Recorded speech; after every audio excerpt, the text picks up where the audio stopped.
On va avoir le temps de prédication, de méditation d'un passage ce matin. Et je prépare mes notes, en fait, du coup, c'est tout. Avant d'en venir au passage précisément, si vous avez suivi l'actualité un petit peu ces derniers temps, les infos ou autres, vous avez sûrement entendu parler de Extinction Rebellion. Si vous ne savez pas du tout ce que c'est qu'Extinction Rebellion, je suis au moins presque sûr que vous connaissez Greenpeace. Ces organisations, mouvements, ont deux points communs. Alors la première, c'est l'écologie, vous devez le savoir, et la deuxième, c'est la désobéissance civile. Bloquer des routes, envoyer des drones dans des centrales nucléaires, s'infiltrer dans un aéroport, bref, ne pas respecter la loi, ou tout simplement embêter les forces de l'ordre. Tout comme d'autres organisations ou associations, elles utilisent la désobéissance civile pour faire valoir leurs idées. En fait, la situation leur paraît tellement injuste et importante pour que l'action, ou plutôt la réaction de leur part, soit de ne pas respecter la loi. La question, c'est nous, chrétiens, qu'en penser en fait ? Et là, je ne parle pas d'écologie, j'espère que vous m'avez compris. D'ailleurs, oublions ces associations en fait. Quelle réaction avoir lorsque un gouvernement, des gouvernements donnent des lois injustes, qui nous embêtent, voire même qui nous visent, nous, directement, sans raison valable et légitime? C'est par rapport à cette question que je vous invite à regarder un exemple biblique. Cet exemple, il se trouve en 1 Samuel, chapitre 24. Vous pouvez ouvrir vos Bibles. C'est le fameux passage de David et Saül dans la grotte. Peut-être que vous le connaissez déjà. Mais il est toujours bon de le revoir et pourquoi pas de creuser un peu plus, quitte à y trouver des choses sur lesquelles nous n'avons pas forcément l'habitude de nous arrêter. Alors avant de le lire, pendant que ceux qui sont chez eux ou ici, vous pouvez prendre votre Bible, on va faire une très très très courte remise en contexte. À ce moment-là, Saül est un roi, mais rejeté par Dieu. À l'inverse, David, lui, il est choisi par Dieu pour être le nouveau roi. Le prophète a déjà oint David.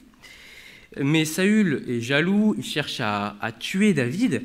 David va s'échapper avec une petite armée, des gens qui ne sont pas très contents, et des membres de sa famille.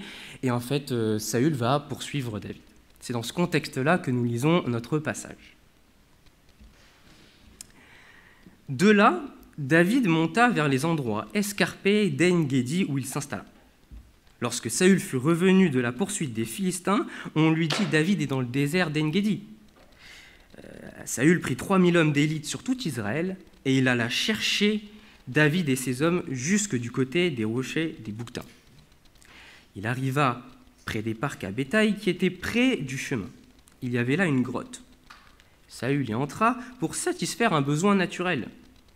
David et ses hommes étaient assis au fond de la grotte. Les hommes de David lui dirent « Il est arrivé le jour à propos duquel le Seigneur t'a dit « C'est moi qui te livre ton ennemi, traite-le comme il te plaira. » David coupa furtivement le pan du manteau de Saül. Après cela, David sentit battre son cœur parce qu'il avait coupé le manteau de Saül. Et il dit à ses hommes « Jamais que le Seigneur me garde de commettre une telle action, de porter la main sur mon Seigneur, sur l'homme qui a reçu l'onction du Seigneur, car c'est lui qui a reçu l'onction du Seigneur. » Par ces paroles, David arrêta ses hommes et les empêcha d'attaquer Saül. Saül sortit de la grotte et il se mit alors à crier derrière Saül. Saül sortit de la grotte, il continua son chemin, et David après sortit de la grotte et il se mit à crier derrière Saül. « Ô roi mon Seigneur !» Saül regarda derrière lui et David s'inclina face contre terre prosterné. David dit à Saül « Pourquoi écoutes-tu les propos des gens qui disent « David cherche à te faire du mal ?» Tu le vois en ce jour de tes propres yeux. Aujourd'hui, le Seigneur t'avait livré à moi dans la grotte. On m'a dit de te tuer, mais je t'ai épargné. En disant, je ne porterai pas la main sur mon Seigneur, car c'est lui qui a reçu l'onction du Seigneur. Regarde donc le pan de ton manteau dans ma main. puisque j'ai coupé le pan de ton manteau et que je ne t'ai pas tué, tu vois bien qu'il n'y a chez moi ni mauvaise intention et ni révolte, et que je n'ai pas péché contre toi. Et toi, tu pourchasses ma vie pour me la prendre. Le Seigneur sera juge entre toi et moi, et le Seigneur me vengera de toi, mais ma main ne sera pas contre toi. Comme dit la vieille maxime, c'est des méchants que sort la méchanceté. Aussi ma main ne sera-t-elle pas contre toi? Contre qui le roi d'Israël est-il parti en guerre? Qui poursuis-tu? Un chien mort, une simple puce. Le Seigneur rendra justice. Il sera juge entre toi et moi. Il regardera, il défendra ma cause, il jugera en me délivrant de ta main. Lorsque David eut achevé de dire cela à Saül, Saül dit « Est-ce bien ta voix, mon fils David ?» Et Saül se mit à sangloter. Puis il dit à David « Tu es plus juste que moi, car tu m'as fait du bien alors que moi je t'ai fait du mal. Tu as montré aujourd'hui que tu agissais avec bonté envers moi. Le Seigneur m'avait livré à toi et toi tu ne m'as pas tué. Si quelqu'un trouve son ennemi, le laisse-t-il poursuivre tranquillement son chemin? Que le Seigneur te récompense pour ce que tu m'as fait en ce jour. Maintenant je le sais, tu deviendras roi et dans ta main la royauté d'Israël tiendra. Jure-moi maintenant par le Seigneur que tu ne retrancheras pas ma descendance après moi et que tu ne feras pas disparaître mon nom de ma famille. » David le jura à Saül, puis Saül s'en alla chez lui et David et ses hommes remontèrent à la forteresse. Nous avons terminé notre lecture. La situation, elle paraît juste géniale pour David. Celui que Dieu a rejeté, et qui veut le tuer, David, est en situation de grande faiblesse dans la grotte. Ça, c'est le cas de le dire. En fait, en très peu de temps, il peut en finir. Tout réglé. Hop, terminé. Et pourtant, David montre un très grand respect envers Saül. Mais alors, la question, c'est qu'est-ce qui l'a poussé à agir comme ça? Eh bien, je vous propose 3 raisons qui ont poussé David à agir comme ça. 3 raisons qui sont valables pour David, mais qui, je pense, sont aussi valables pour nous maintenant. Et je vous propose de découvrir ces 3 raisons au fur et à mesure de notre étude. Alors, tout d'abord, après avoir coupé le pan du manteau de Saül, David réplique la chose suivante, qu'on vient de lire. « Jamais que le Seigneur me garde de commettre une telle action !» de porter la main sur mon Seigneur, sur l'homme qui a reçu l'onction du Seigneur, car c'est lui qui a reçu l'onction du Seigneur. David, en fait, refuse de se rebeller face à celui qui, on va le dire d'une manière plus simple, est institué par Dieu. Mais alors là, on peut se poser la question directement, mais en quoi ça nous concerne, en fait? Parce que dans ce passage, soyons honnêtes, on se trouve en Israël en moins 1000, et les rois sont institués par Dieu, directement. En fait, le peuple d'Israël a une alliance particulière avec Dieu. C'est Dieu qui choisit directement les rois, disons qu'ils ne sont pas élus à la majorité, en fait. Et ça, c'est pas rien, en fait. Alors, c'est vrai, on se trouve dans une situation particulière, et il faudrait faire attention à ne pas transposer tout de l'Ancien Testament comme ça directement à nous. Mais justement, dans ce passage, il me semble qu'il y a beaucoup de similitudes avec notre situation actuelle et qui nous permettent, de manière légitime, de prendre exemple sur David. Si on regarde à la condition de Saül, par exemple, on a un roi qui est rejeté par Dieu. À ce moment-là, c'est clair, mais pourtant, qui est encore roi, selon la volonté de Dieu, pour un peu de temps. En fait, d'une certaine manière légitime, d'une autre illégitime. Une autorité qui est prête à disparaître, mais qui règne encore pour un peu de temps, avant qu'un autre règne n'arrive. Cet élément, au moins, il me semble, est similaire à notre situation. J'ose le dire, je pense que vous serez d'accord avec moi si nous disons que dans le monde, les autorités ne règnent pas toujours en conformité avec la volonté de Dieu. Et pourtant, le Nouveau Testament est clair, elles restent légitimes. Dieu les laisse, les institue pour gouverner. C'est ce que nous dit Romains 13, il n'y a pas d'autorité qui ne vienne de Dieu. Et celles qui existent ont été instituées par Dieu. Quand on comprend ça, La réaction de David est d'autant plus pertinente pour nous. La manière dont David a agi envers une autorité injuste d'un côté, mais encore permise et instituée par Dieu de l'autre, c'est un exemple pour nous. Alors oui, c'est vrai, notre gouvernement ne cherche pas à tuer qui que ce soit, je l'espère, comme Saül. Mais si David, c'est un exemple du respect à avoir envers un roi qui est tellement injuste qu'il veut le tuer sans raison, alors c'est d'autant plus un exemple pour nous quand l'injustice, elle est tellement moins importante. Alors que Saül veut le tuer, quoi. Il est carrément injuste envers David alors qu'il a été choisi. David, lui, il continue à avoir de la considération pour la position de Saül. Et en plus, il n'a pas été aidé.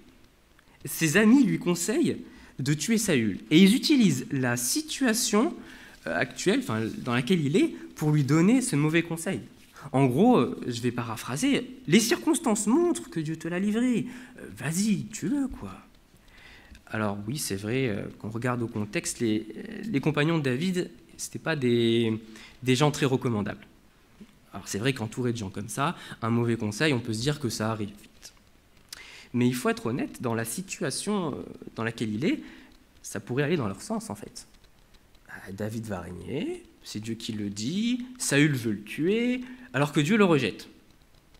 Et là, c'est la situation rêvée, le problème, il est réglé une bonne fois pour toutes. C'est simple de se dire que David a bien agi, nous maintenant, en lisant le texte en 2020, avec notre recul. Mais à la place de David, la situation pouvait paraître vraiment différente. En fait, on serait tenté de se dire qu'il y a une part de vérité dans ce qu'ils disent. D'ailleurs, nous aussi, combien de fois on peut entendre des phrases du type « on est chrétien, on est soumis à Dieu, non, pas aux hommes ». Ou encore « seul Dieu est roi ». Si c'est injuste, alors on a le droit de ne pas obéir. Peut-être que vous trouvez ces phrases complètement débiles. Ou peut-être que vous dites qu'il y a une part de vérité. Parce que, oui, c'est vrai, la Bible nous montre clairement que Dieu est le premier à qui l'on doit obéir. Et si un État nous demande de faire des choses que Dieu interdit, il nous faut respecter la volonté de Dieu. Pierre, en Acte 5, il dit au Sanhédrin qui demande à Pierre et aux autres apôtres de ne pas parler de Jésus. Pierre et les autres leur disent « mais on préfère obéir à Dieu plutôt qu'aux hommes ». Mais nous savons aussi que la Bible, d'une autre manière, nous demande de nous soumettre aux autorités. C'est Pierre même qui le dit d'ailleurs. En 1 Pierre 2, versets 13 à 17, il dit la chose suivante « À cause du Seigneur, soyez soumis à toute institution humaine, au roi qui est souverain, comme aux gouverneurs qui sont envoyés par lui pour faire justice contre ceux qui font le mal, mais pour louer ceux qui font le bien. La volonté de Dieu, en effet, c'est qu'en faisant le bien, vous réduisiez au silence l'ignorance des gens déraisonnables. Soyez des hommes libres, mais sans faire de la liberté un voile pour couvrir la malfaisance. Soyez des esclaves de Dieu. Honorez tout le monde. Aimez vos frères, craignez Dieu et honorez le roi. » Comment résumer en gros ce principe biblique de la soumission aux autorités ? Je vous propose, tant que la loi civile ne m'oblige pas à mal agir, aussi embêtante soit-elle, je m'y soumets. Parce qu'une loi injuste n'est pas forcément une loi qui nous pousse, nous, à mal agir. Un gouvernement peut être injuste envers nous, tout comme Saül l'était envers David. Mais même dans ce cas-là, le respecter ne fait pas aussi de nous des gens injustes. Dieu institue les autorités, et même si elles sont embêtantes, ce n'est pas une bonne raison pour ne pas les respecter. Le seul critère valable, si j'ose dire, serait que ces autorités nous poussent à mal agir. En d'autres termes, être ni un collabo, ni un Robin des Bois, quoi. Et ça, il me semble que c'est la première raison pour David, la première raison pour nous aussi. Pourquoi respecter les autorités ? Eh bien, parce qu'elles sont instituées par Dieu. Mais ce n'est pas la seule raison pour David. Un peu plus loin dans le texte, une fois que Saül sort de la grotte, David l'interpelle. d'ailleurs en gardant toutes les marques de respect du roi, hein. Et il lui dit la chose suivante: « Le Seigneur rendra justice.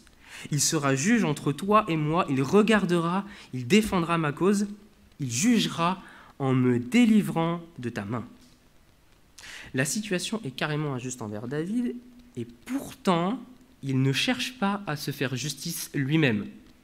Au contraire, il s'en remet au juste juge. Chacun sa place. Et vu qu'un passage biblique vaut mieux que toutes les explications que je pourrais te donner, je vous invite à lire Romains 12, des versets 19 à 21, qui dit la chose suivante: « Ne vous faites pas justice vous-même, bien-aimés, mais laissez agir la colère, mais laissez place à la colère. Car il est écrit: « C'est moi qui fais justice, c'est moi qui paierai de retour, dit le Seigneur. Mais si ton ennemi a faim, donne-lui à manger. S'il a soif, donne-lui à boire, car en agissant ainsi, ce sont des braises que tu amasseras sur sa tête. Ne te laisse pas vaincre par le mal, mais sois vainqueur du mal par le bien. » C'est la deuxième raison. Pourquoi respecter les autorités? Parce que Dieu seul est juge. Alors bon, maintenant, il nous en reste une troisième, et les deux premières peuvent paraître évidentes. Celle-là, je pense un peu moins. Alors au départ, on a fait le lien entre Saül et les autorités qui nous gouvernent, mais en fait, j'ai volontairement zappé une précision sur David. Parce que si Saül y pointe vers nos autorités, qu'en est-il pour David? En fait, la particularité de ce passage, c'est pas que juste un homme de Dieu a bien agi envers une autorité injuste. Ça, on pourrait trouver d'autres passages bibliques, hein, même ceux qu'on a cités avant. La particularité de ce passage, et ce qui est très intéressant, c'est que David, c'est le roi qui est appelé à régner à la place de Saül. Vous voyez la situation, quoi. Au chapitre 16, on apprend que le prophète a oint David pour être roi. En fait, Dieu l'a déjà choisi à ce moment-là. David est donc oint, légitime aux yeux de Dieu.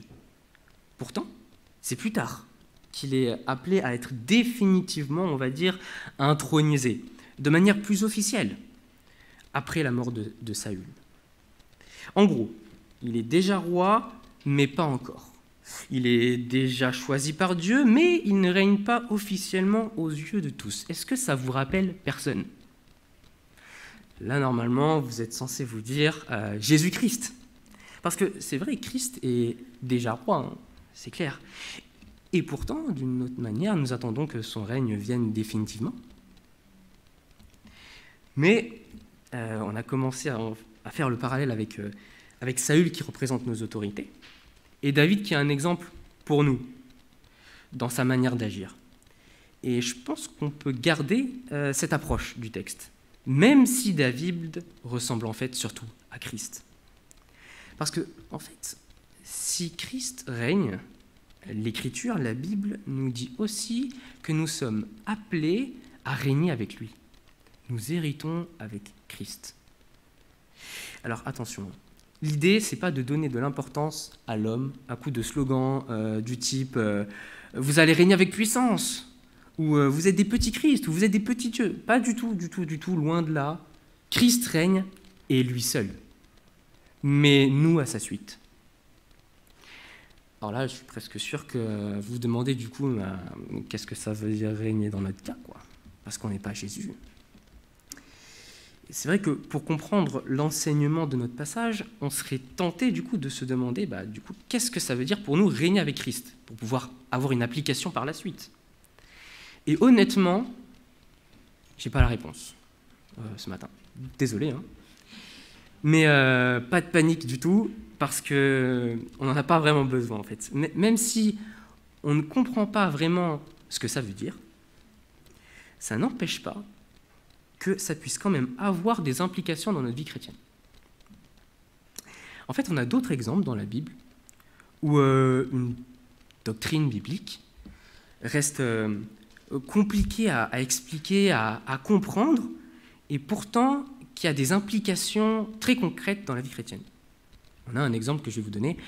Paul, aux Corinthiens, il leur fait des reproches parce qu'ils se font des procès entre eux devant les hommes. Et il leur dit « Mais c'est pas normal, vous êtes appelés à juger les anges et vous faites des procès entre vous devant les hommes. Il y a quelque chose qui ne va pas là. » Je doute ce matin que nous puissions expliquer, en tout cas j'en suis pas capable, qu'est-ce que juger les anges veut dire. Par contre, pour Paul, ça a une incidence concrète. Vous êtes appelés à juger les anges, mais ayez une vie qui déjà montre cela, quoi. Vivez en conséquence. Eh bien, de la même manière, dans notre passage, savoir que nous régnerons avec Christ, d'une certaine manière, hein, même si on n'arrive pas à bien le savoir, eh bien, ça nous rappelle que nous devons agir maintenant en conséquence. Alors, comment agir, vous allez me dire? Eh bien, dans notre passage, alors que David, il sait qu'il va régner, il ne cherche pas à faire le rebelle, comme quelqu'un qui n'a aucune légitimité. En fait, il ne joue pas au révolutionnaire. Il ne se rabaisse pas à ça. Je pense que c'est un bon terme, il ne se rabaisse pas à ça. Il sait que le bon ordre des choses, c'est que c'est Dieu qui lui fera justice. Imaginez-vous que David, alors que Dieu l'a choisi, qu'il est assuré du règne, il se rebelle en faisant le rebelle et il tue Saül. Je ne sais pas vous, mais moi personnellement, en y réfléchissant un peu, je trouve que ça fait un peu pitié, au final. Enfin, c'est vrai quoi. Jouer au révolutionnaire, ça montre justement qu'il y a quelque chose qui n'est pas très très légitime, en tout cas dans notre cas là.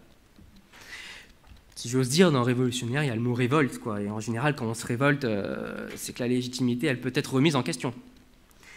Si nous sommes appelés à hériter d'un royaume de justice avec Christ, mais alors qu'avons-nous à faire de nous rendre justice nous-mêmes, comme si nous n'avions aucun moyen légitime par la suite d'être présentés, justifiés par Dieu. Mais c'est lui qui nous appelle à régner avec Christ. Alors oui, soyons honnêtes, les gouvernements, bien souvent, si j'ose dire, font des choses injustes, partout sur Terre, et peu importe le parti politique. Oui, on peut se demander, pour chercher des exemples concrets, si les films et les séries ne coûtent pas un peu trop cher, sans raison valable. Pourquoi pas les télécharger illégalement? Oui, on peut se demander si le ticket de RER est vraiment à un prix justifié, quoi. On peut se demander aussi si parfois nos impôts servent vraiment toujours que la bonne cause. Ou même, on peut des fois douter de la légitimité de certaines mesures du code de la route. Mais nous qui sommes appelés, d'une certaine manière, on l'entend bien, à régner à la suite de Christ. Mais ce n'est pas à nous à jouer aux justiciers, en fait. À nous rebeller. À la fin, Dieu lui-même établira un règne de justice. Pour le moment, dans ce déjà, mais pas encore, eh bien, faisons comme David. Prenons son exemple. Il me semble que ça, c'est notre troisième et dernière raison. Pourquoi nous soumettre aux autorités? Eh bien, parce qu'il y a une bien meilleure espérance. Alors bon, 3 raisons, mais vous allez me dire après quoi? Quelle utilité? En fait, qu'est-ce que ça donne concrètement? Eh bien, Saül a répondu: « Tu as montré aujourd'hui que tu agissais avec bonté envers moi. Le Seigneur m'avait livré à toi et tu ne m'as pas tué. Si quelqu'un trouve son ennemi et le laisse poursuivre tranquillement son chemin, que le Seigneur te récompense pour ce que tu m'as fait en ce jour. Maintenant, je le sais, tu deviendras roi, et dans ta main, la royauté d'Israël tiendra. » En fait, Saül fait les louanges de David pour sa bonne conduite. Pour nous, chrétiens, ça sera à peu près pareil, à une grande différence près, en fait. Notre belle conduite ne nous glorifiera pas, nous, mais Dieu à la fin. C'est ce que nous dit 1 Pierre, au chapitre 2 aussi, verset 12. « Ayez une belle conduite parmi les gens des nations, pour que sur le point même où ils vous accusent de faire le mal, ils voient vos belles œuvres et glorifient Dieu au jour de son intervention. Nous régnerons à la suite de Christ, mais les louanges, elles, seront à la gloire de Christ. » Bon, allez, en fait, j'avoue, là, c'était une 4e raison un peu cachée, mais qui résume toutes les autres, en fait. Pourquoi se soumettre aux autorités? Mais parce que ça rend gloire à Dieu. C'est vrai, étant donné que c'est Dieu qui les institue, que c'est Dieu qui rend justice, et que c'est Dieu qui nous donne une espérance bien meilleure. Eh bien, ça rend gloire à Dieu. C'était la fin de notre méditation, et je vous invite à prendre 5-10 secondes peut-être pour méditer là-dessus.